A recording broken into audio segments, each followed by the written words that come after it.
অনেকেই জানে না মেয়েদেরও শারীরিক চাহিদা থাকে আর সেই চাহিদা সবসময় কারোর সাথে শেয়ার করা যায় না।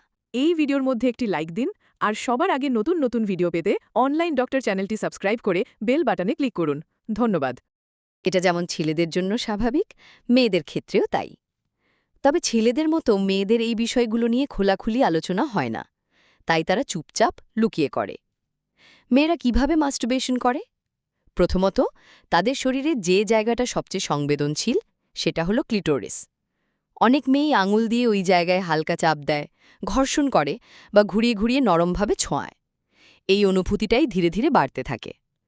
কেউ কেউ আবার বালিশ বা সফট খেলনা ব্যবহার করে নিচে ঘষে, আবার কেউ কেউ শাওয়ার নেওয়ার সময় পানির প্রেশার কাজে লাগায়, আর কেউ কেউ মোবাইল বা ল্যাপটপে কিছু দেখে মানসিক উত্তেজনা বাড়ায়, যেটা শরীরেও প্রতিফলিত হয়। এটা কেবল আনন্দের জন্য না, অনেক সময় মানসিক চাপ কমাতেও মেয়েরা মাস্টারবেশন করে। তাতে ঘুম ভালো হয়, শরীর হালকা লাগে আর নিজের শরীর সম্পর্কে জানাও বাড়ে।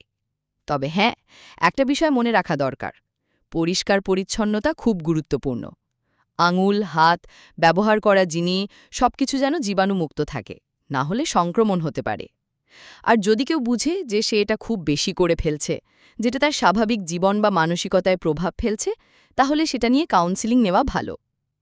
মেয়েদের নিজের শরীর জানাটা দোষের কিছু না, বরং এটা আত্মজ্ঞান, আত্মপ্রেম। এটা নিয়ে লজ্জা নয়, বরং সচেতনতা দরকার। নিজের শরীরকে ভালোবাসো, বোঝো, কারণ সেটাই সবচেয়ে বড় সম্পর্ক।